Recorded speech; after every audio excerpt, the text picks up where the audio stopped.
ลงสมเนลินเมืองหมอกก่อนกี่ซ้ำปอเลี้ยงของนกอ่อนเขาห้องหมอไว้ถึงเมื่อเขากัดมาจังในอำจางลืมวันหาหักกันอยู่เมื่อนั้นเมื่อเดียนเสียงลาดความหวานคำน้องอ่อนเมาปีเอ๋ยสั่งว่าเล่มเล่าเลี้ยงมาจึงคุกเจอไหลน้องนางเลเมื่อน้องมีเนื้ออกใจเสสั่งลาดปีขอบขึ้นเข้ากัดขิงเมื่อไหนหมอกก่อนกี้เย้าคำน้องสู่ไปปีหิมเลยเล่นเล่าเลี้ยงมาใจปีอันจังมนเสือไหลหมอกก่อนแลเล่นเลี้ยงเอ้ยมองมันน้องยินหูถึงโหใจใจหักกำบันไว้อยู่กูเมื่อ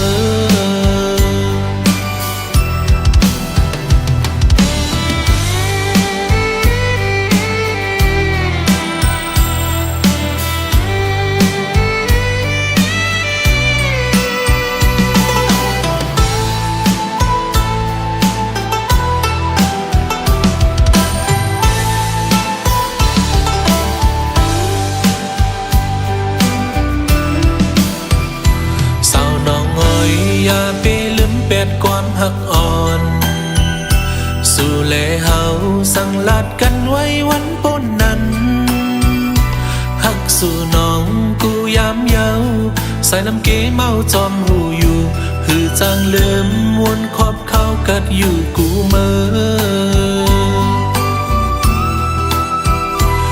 อเดียนเสียงลาดความหวานคำน้องอ่อนเมาปีเอ๋ยสั่งว่าเล่นเล่าเลี้ยงมาจึงคุกเจอไหลน้องนางเลเมื่อน้องมีเนื้ออกใจเสสั่งลาดปีขอบขึ้นเข้ากัดขิงเมื่อไหนหมอกก่อนกี้เย้าคำน้องสู่ไปปีหิมเลยเล่นเล่าเลี้ยงมาใจปีอันจังมนเสือไหลหมอกก่อนแลเล่นเลี้ยงมองมันน้องยินหูถึงโหใจใจหักกำมันไว้อยู่กูเมื่อ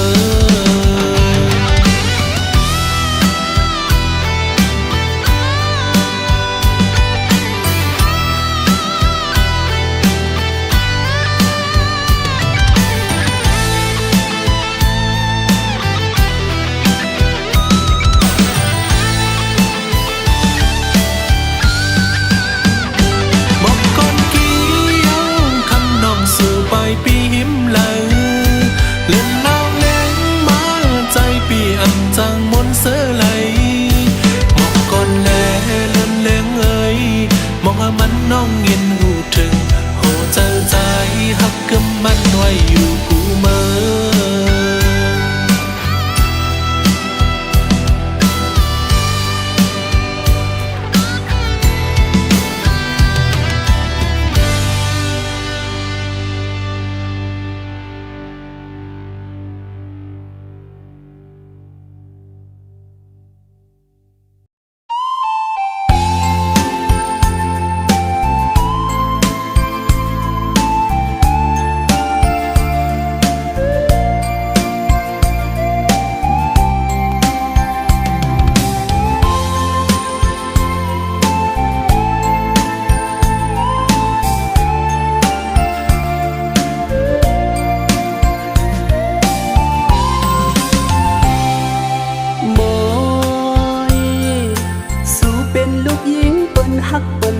หังลีลีหักนา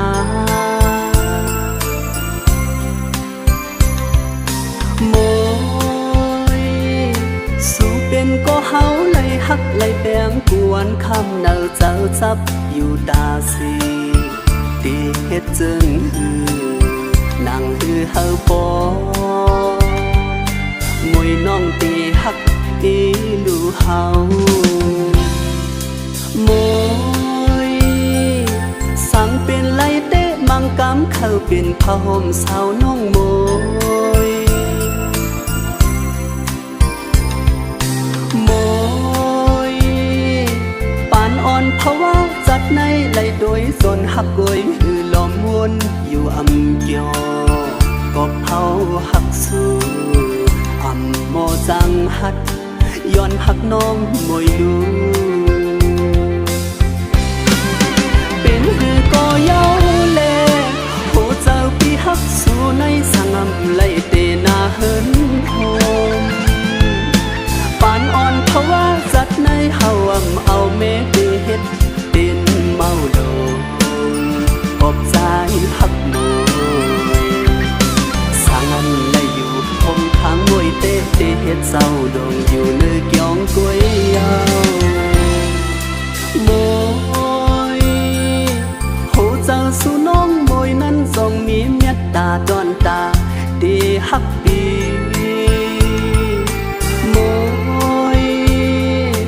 หันถึงก็มองก็ย้อนหักสู่ปีย้อนอยู่ตาสี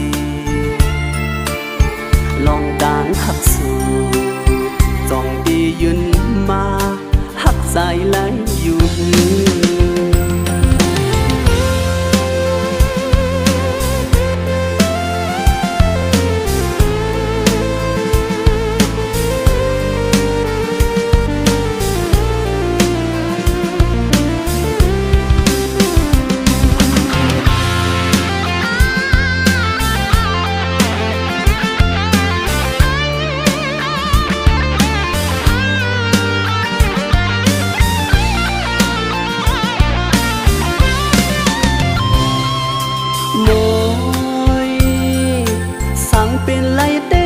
กำเข้าเป็นผ้าห่มสาวน้องม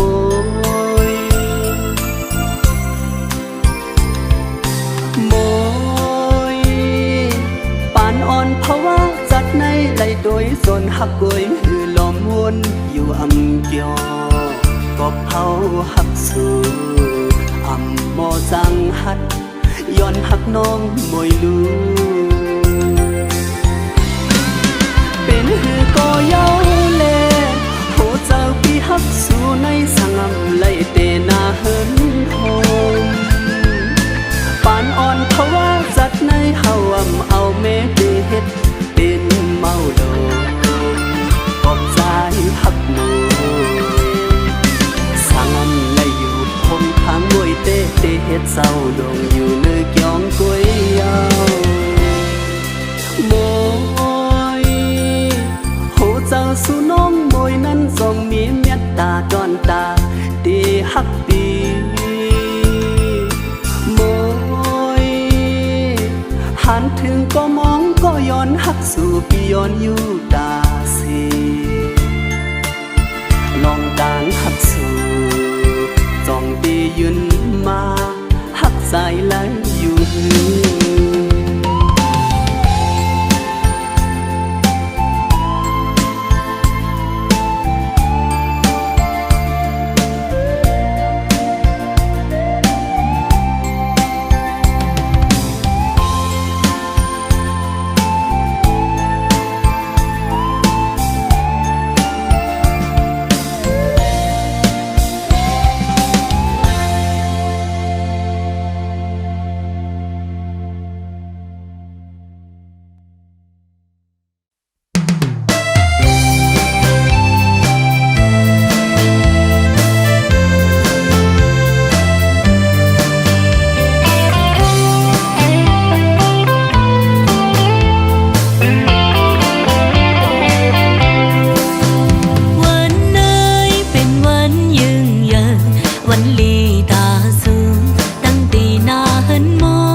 ฟังแค่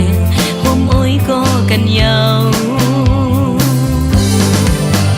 ย้อนสู่หาสู่เป็นโปหักเมลีย้อนสู่หาเป็นโปห่มเมเบียงก็กูนอนข้างตั้งคนตั้งนางต่อจู้สุดปาน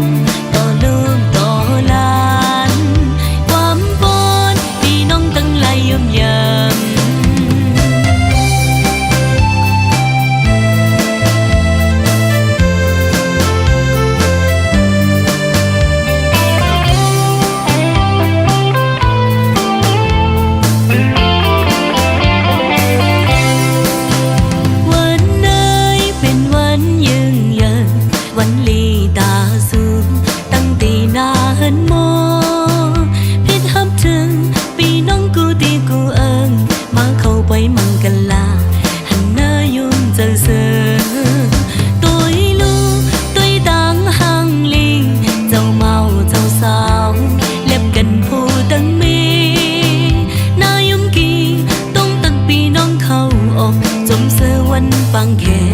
ผมโอ้ยก็กันยาวย้อนสู่เฮาสู่เป็นโปหักเมลีย้อนสู่เฮาเป็นโปห่มเมเปียงก็กูนอนข้างตั้งคนตั้งนางต่อจู้สึกปานต่อลูกต่อหลานความปนพี่น้องตั้งหลายยมยำย้อนสู่เฮาสู่เป็นโปหักเมลีย้อนสู่เฮาเป็นโปห่มเม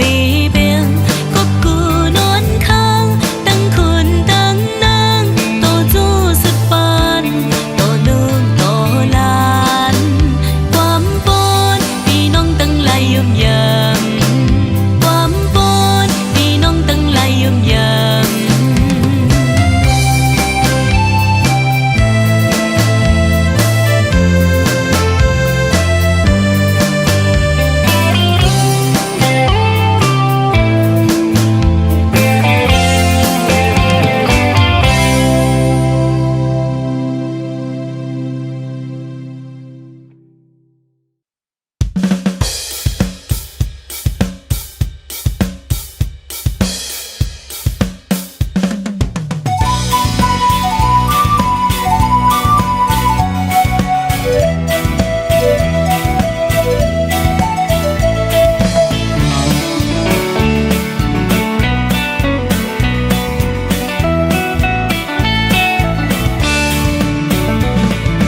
น้องสาวอ่อนคุณเล่าเมาใจตีเฮาไล่มาทบหันสู่ตีเนื้อเก็บปล่อยปางกุนขึ้นวนจอมสูงเปิดละปีแต่ไล่ปิ่นจูหักสู่หน้ายุ่มบานอ่อนตามนจนเบมาห่างลีเสียงว่าสุดตอดถึงใจตีพอเมาวันเมาข้างหันสังว่าน้องนางเตะหักไหลเมาใจเตะมือคอดูกินสาวอ่อนเปินโอ้โหน้องสาวไตกุนหักลีปีเฮาใจจับสู่เคยอยู่ห่มสู่นางเคยอุ้มข้างโตโจ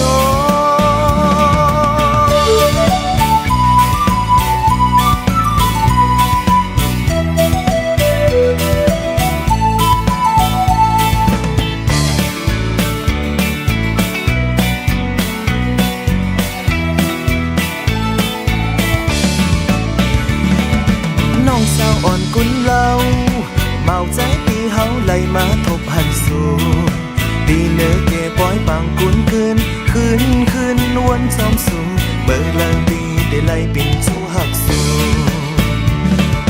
หน้ายุ่มบานอ่อนตามนจนเตมาห่างลีสิ่งหวานสู่ตอดถึงใจตีพอเมาวันมองข้างหันสังว่าน้องนางเตหักไหลเมาใจเตมือคอดูกินสาวอ่อนเปินโอ้โหน้องสาวไตกุนห่างลีปีเฮาใจจับสู่เขาอยู่ห่มสู่นางเขาอุ้มข้างโตโจโอ้โหน้องสาวไตกุนห่างลีปีเฮาใจจับสู่เขาอยู่ห่มสู่นางเขาอุ้มข้างโตโจ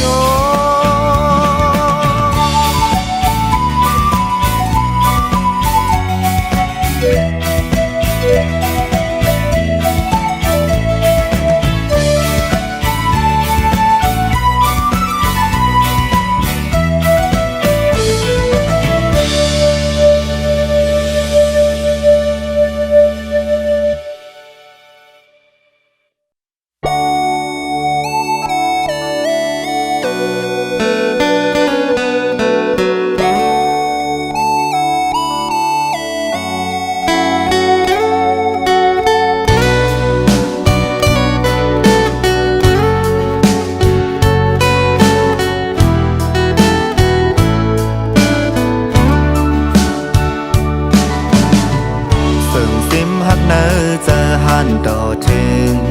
ยังใน อำหันลานหมอกลาดออกหาสู่ถึงย้อนสันทานก้นเหมือนจึงเฮาแลสู่ในมันเปิ้งกันจึงนั่งดองฟ้าไก่ลินเมือง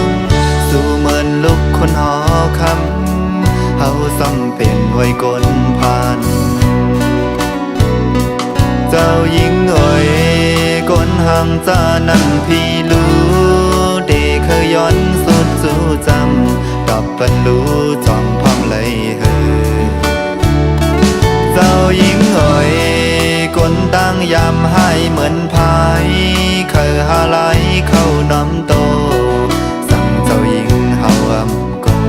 อันน้อมโตตามขอสั่งสู่น้ำปางไหลน้องหานางน้องยาโกเดเฮ็ดเป็นก้นแก้มโตพาโหเสอเฮ็ดเฮอปันสู่ลอยลงเศร้าเมืองหานักแห่งเยอะลงเดไว้คอกำลาดสู่นักลายบุญลอยเศร้าเมืองเจ้าหญิงเอ่ยหักสู่นาสั่งเจ้าหญิงเฮาอำว่าอันพร้อมจอมห่างพี่พายเหมือนจึงสายซึ่งจึงเลิกก็เตรียมปล่อยพาเจ้าหญิงนาหักเจ้าหญิงนา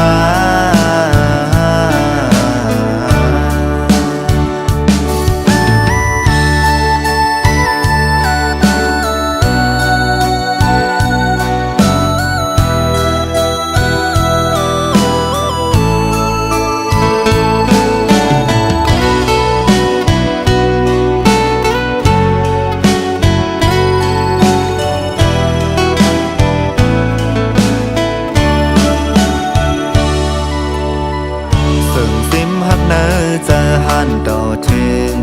ยามในอำหันลานหมอกลาดออกหาสู่ถึงย้อนสันทานก้นเหมือนจึงเฮาแลสู่ในมันเปิ้งกันจึงนั่งดองฟ้าไก่ลินเมืองสู่เหมือนลุกคนหอคำเฮาซ้ำเป็นไว้กนผ่านกอมคออันก้นห่างจ้ามองลาดมาอำปาตีลีเคยยุ่งในก็ยิงน้องไปเสิร์เปิดยามเลยหันตั้งลองยุ่มอ่อนสู่เราเข้ามาเก่าถึงอกเสิร์มีเพอเยาในโหเจอคนสอกหาจอมเมืองน้องอยู่น้ำปางไหลน้องหานางน้องยาโกเดเฮ็ดเป็นก้นแก้มโตพาโหเสอเฮ็ดเฮอปันสู่ลอยลงเศร้าเมืองหานักแห่งเยอะลงเดไว้คอกำลาดสู่นักลายปุ่นลอยเศร้าเมืองเจ้าหญิงเอ่ยหักสู่นาสั่งเจ้าหญิงเฮาอำว่าอันพร้อมจอมห่างพี่พายเหมือนจึงสายซึ่งจึงเลิกก็เตรียมปล่อยพาเจ้าหญิงนาหักเจ้าหญิงนา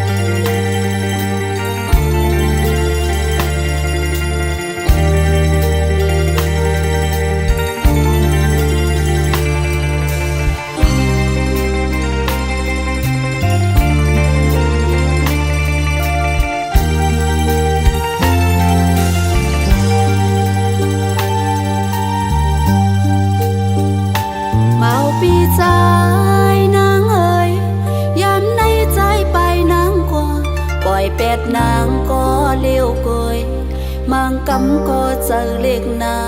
กว่าดีเลยหันเงาอ๋อเจอเฮามวนจอมกันดีเนื้อเจอขอคมนายเยาออกเจอมามั่งกำไว้ปันเจอหักสิกว่าอยู่ที่ต่างไกลคนเมืองคนที่อันลับสิสองเตเย็นเจอโยอ๋อดังหักไปกินเจอปีใจเอ้ยนางเตยองยาสังว่านางมีเงินเงินเปิ้นอยู่โนปีรถดังความสีนี่เนื้อหายอยู่เลอสิเจอหักนางต้นตาสู่ในนางเฮาในสังอำมีสา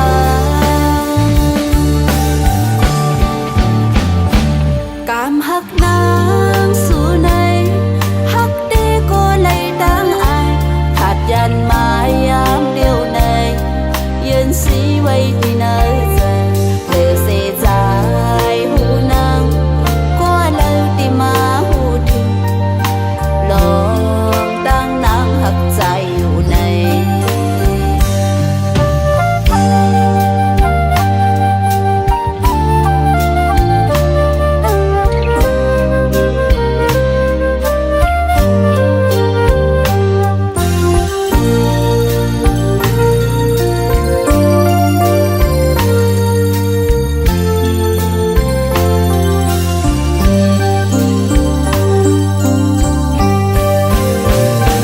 สังว่านางมีเงินหมื่นเปิ้นอยู่โนปีรถดังความสีนี่เนื้อหายอยู่เลอสิเจอหักนางต้นตาสู่ในนางเฮาในสำอำมีสางกามหักนางสู่ในหักเดก็เลยตั้งอายขาดยันมายามเดียวในยืนสีไว้ที่เนยเจอเลอเสียใจหูนางก็เลยที่มาหูถึงลองตั้งนางหักใจอยู่ในเลอเสียใจหูนางก็เลยที่มาหูถึง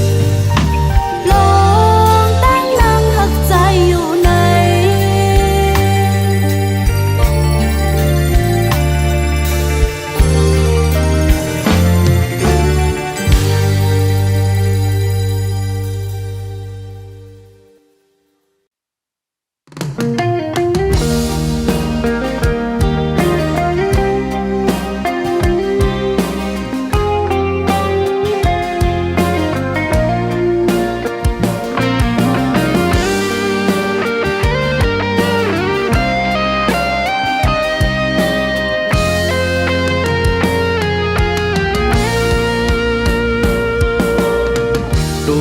อนเปี่ยมเมินห่าง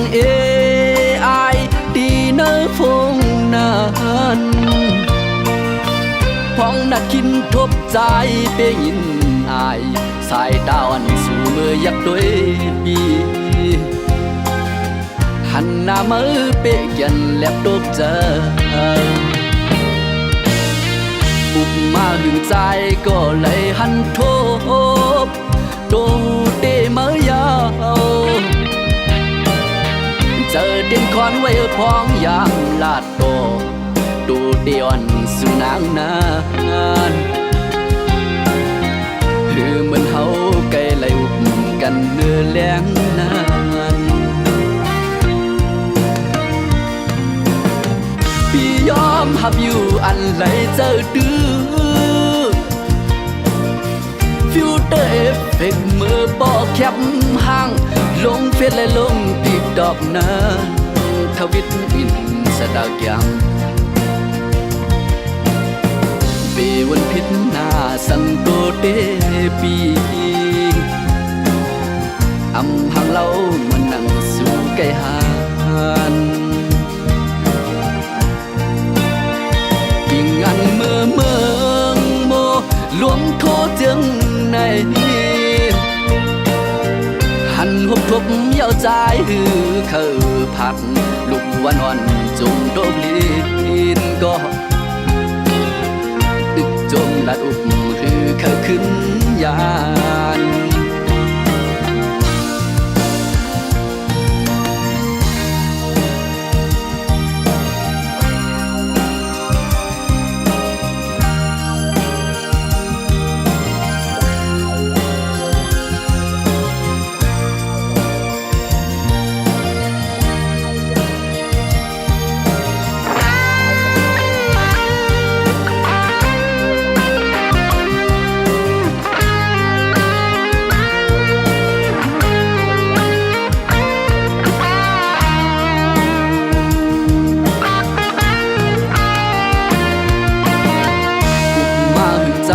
ก็เลยหันท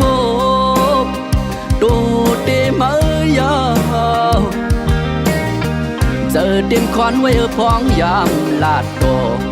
ดูเตียนสุนางนานคือเหมือนเฮาไกลเลยอุบกันมือแรงนานพี่ยอมหับอยู่อันไรเจอดื้อฟิวเตอร์เอฟเฟกเมื่อปอแคบห่างลงเฟซและลงติ๊กดอกนานทวิตอินสตาแกรมเบวันพิษนาสังโตเตปีอำหังเรามันนั่งสู่ไกลหานอันเมื่อโมลมโทเจิงในหันหกทบเย้าใจหือเขาผักลุกวันวันจมโดกลีนก็ดึกจมลัดอุบหือเขาขึ้นยาน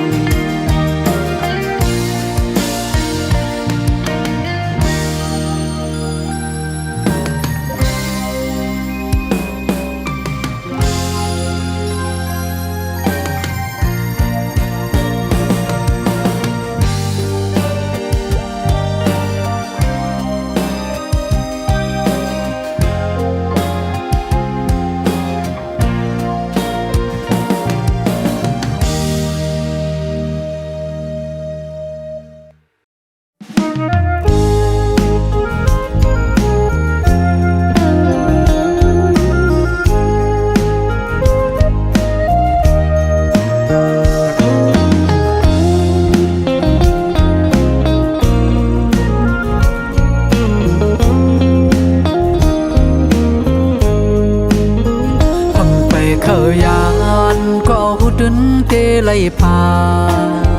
นำยาร้อนหาไล่สุดเส้งกว่าเยาเอาน้ำตาใจไล่ย้อยลงยำแผ่นดินสองตินนอนใจไปยังซ้อมต้นห้วยลอยเสียงนกนางก่อยอีกด้วยเสียงต้องล้อคันปั่นแทงตั้งอึกนึกเจออ่อนเก่าเอาในกว่านาอำว่าเตมีลองสั่งเกิดขึ้นเป็นมาในภาวะบ้านอ่อนเก่าเอากำมันว่ากับหามันอายคนผ่านเฮ็ดกินการหับสร้างอ่อนเปิ้นวันมันอำกึ่งถึกไล่ตั้งน้องอยู่เยาจู่หักอ่อนเก่าเย็นเป็นเมเราเปิ้นกว่าเพราะว่ากำใจจึงไปมาให้หน้าน้อผ่านและมีจึงไปมาพีดเปิงลาย้อนว่าสายผ่านส่องไล่ผัดยานซุ้มเป็ดก็อันเก่าหาตกเป็นเมละวันเปิน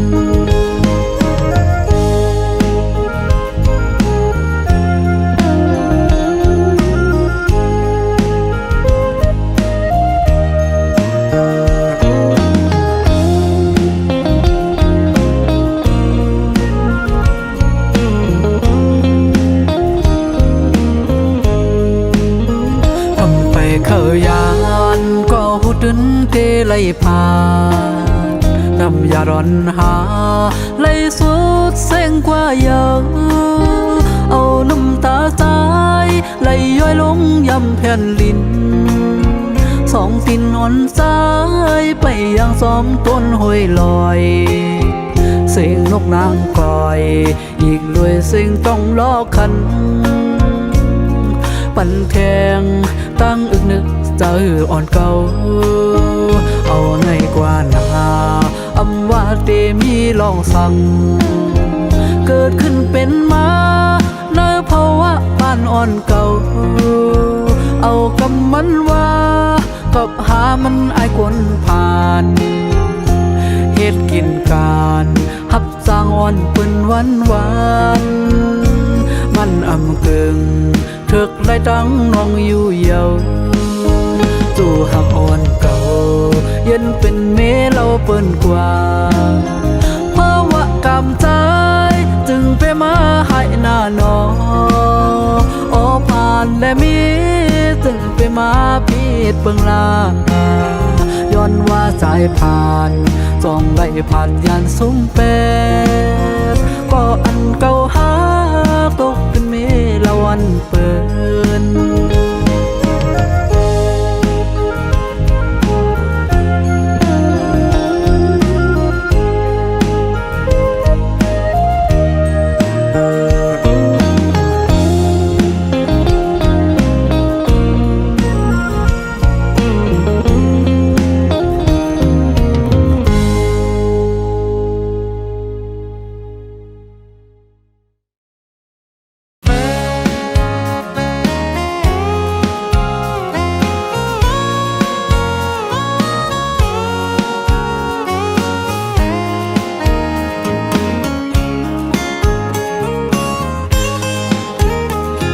หักสู่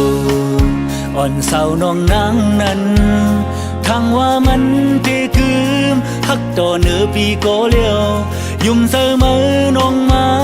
เขาตั้งมันโปหึงอำทางว่าน้องอ่อนตีผาดขึ้นเฮ็ดไหลต่อเนื้อปีเซิงใน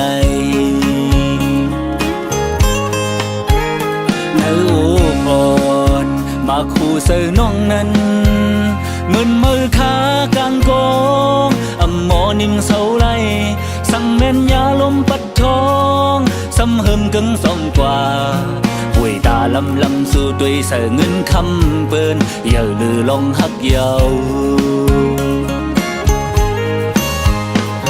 ปล่อยสายไว้เสมือน้องออกยันไก่เป็ดมือโจเสือเสมวนเสือด้วยซ้อมก็มือ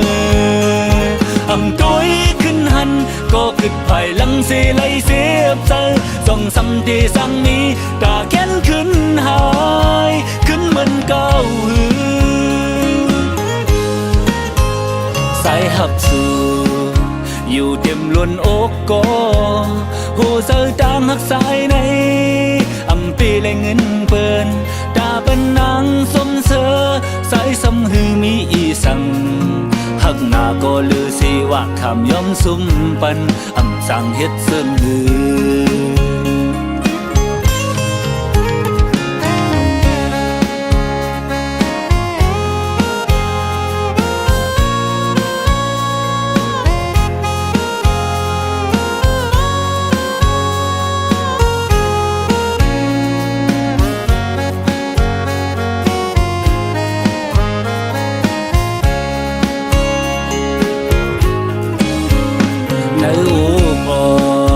มาคู่เสือน้องนั้นมึนมือขากลางกองอำหมอนิ่มเสาไหลสั่งแม่นยาลมปัดทองซ้ำเฮิมกึ่งสองกว่าป่วยตาลำสู่ด้วยเสือเงินคำเปิ้นอย่าลือลองหักเยา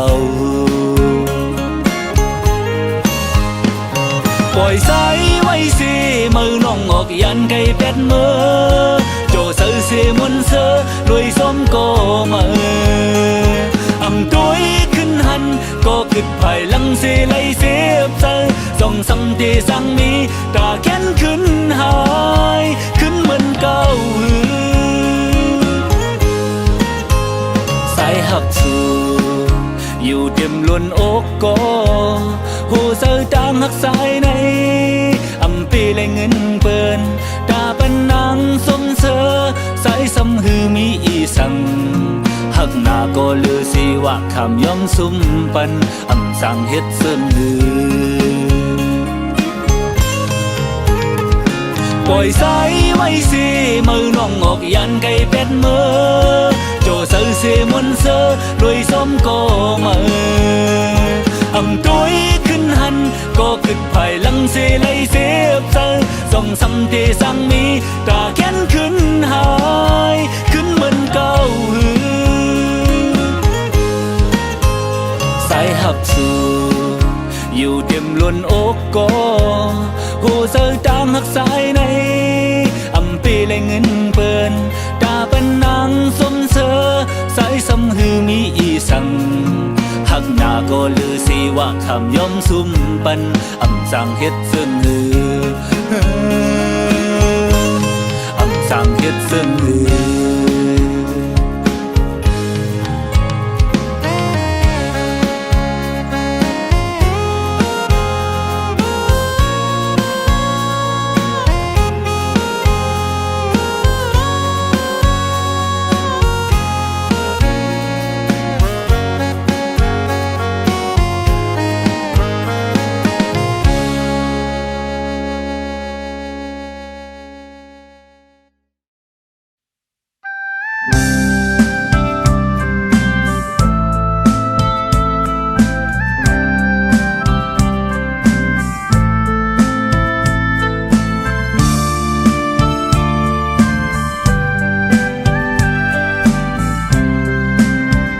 น้ำชาติปานอ่อน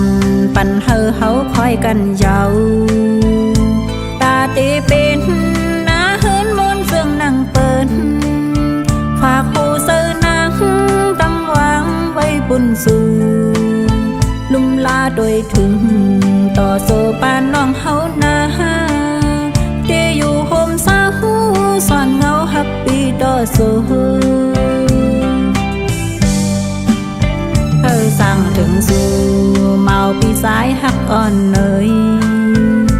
แต่เมื่อวันอันเฮาหูสักกันมาต่อถึงเมื่อไหนเสือหักสายถึงเหมือนเก่าดังหักเฮาสองอย่าปันเพออย่าสนแล้วห้องขี่ห้อมเสือเป็นหือมาก็อำยานพ่อแม่พี่น้องเฮาตั้งสองพิศากสีหันถึงซ้อมกูพายเยาผมจุ้มซ้อมหักเฮาสองก็เฮาเป็นพ่อห่มเท่ามีห่มเกอยู่เจเสหักกึ้มถึงต่อสู้ลองสั่งมาก็เฮาปองเสือกัน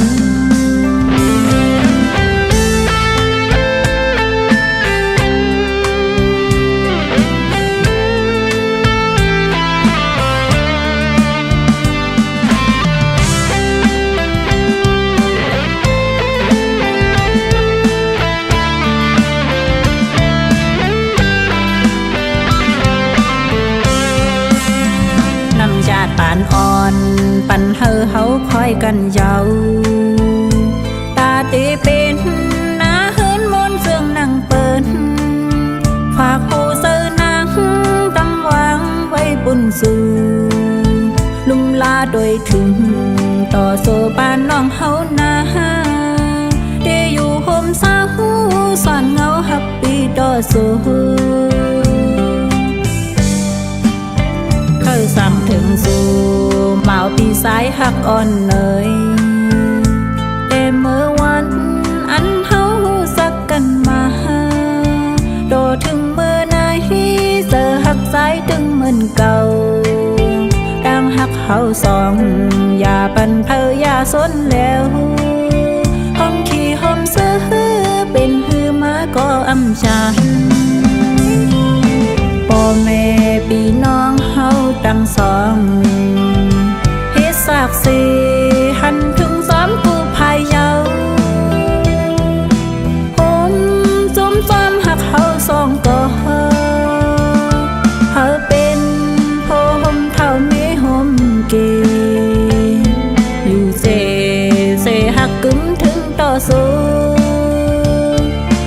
ซ้ำมาก็เฮอปองเซอกันลงซ้ำมาก็เฮาตีอำจาน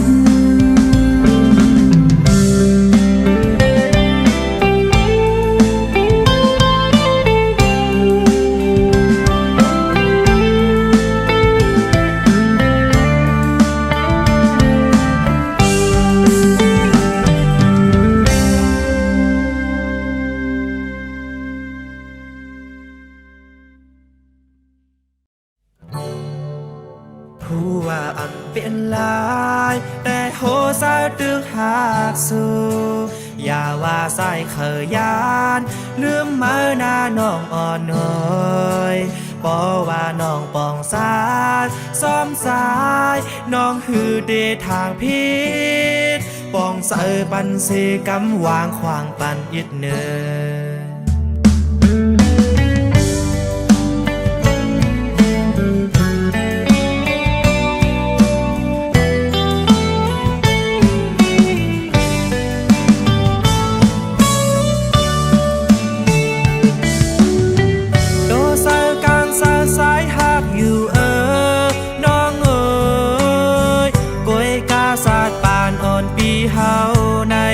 สัมหารกันไว้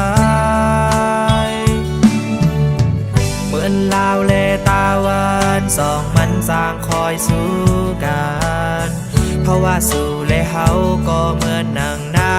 นน้องเอ๋ยหากสู้ตานหือก็หูเดลายยานผาดกันผู้ว่าอันเป็นลายแต่โหสะตึกหากสู่อย่าว่าใส่เขยานลืมมือหน้าน้องอ่อนน้อยบ่ว่าน้องปองสายซ้อมสายน้องหือเดทางพิษปองเสือปันสีกำวางขวางปันอิดเนือ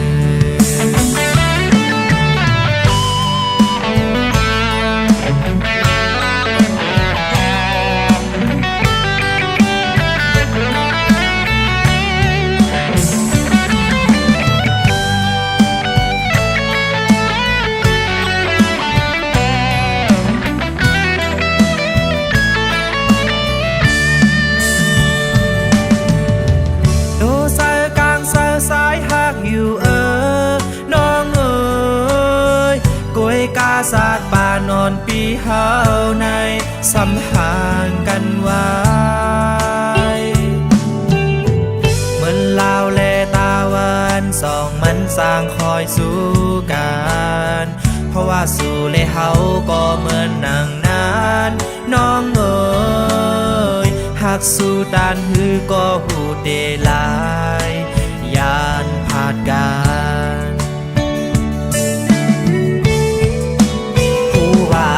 เป็นลายแต่โหสะตึกหากสู่อย่าว่าใส่เขยานลืมมือหน้าน้องอ่อนน้อยบ่ว่าน้องปองสายซ้อมสา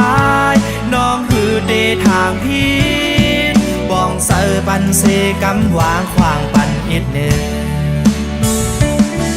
เขาเสือปันเสกำวางขวางปันอิดเนือปองเสือปันสีกำวางขวางปันเอ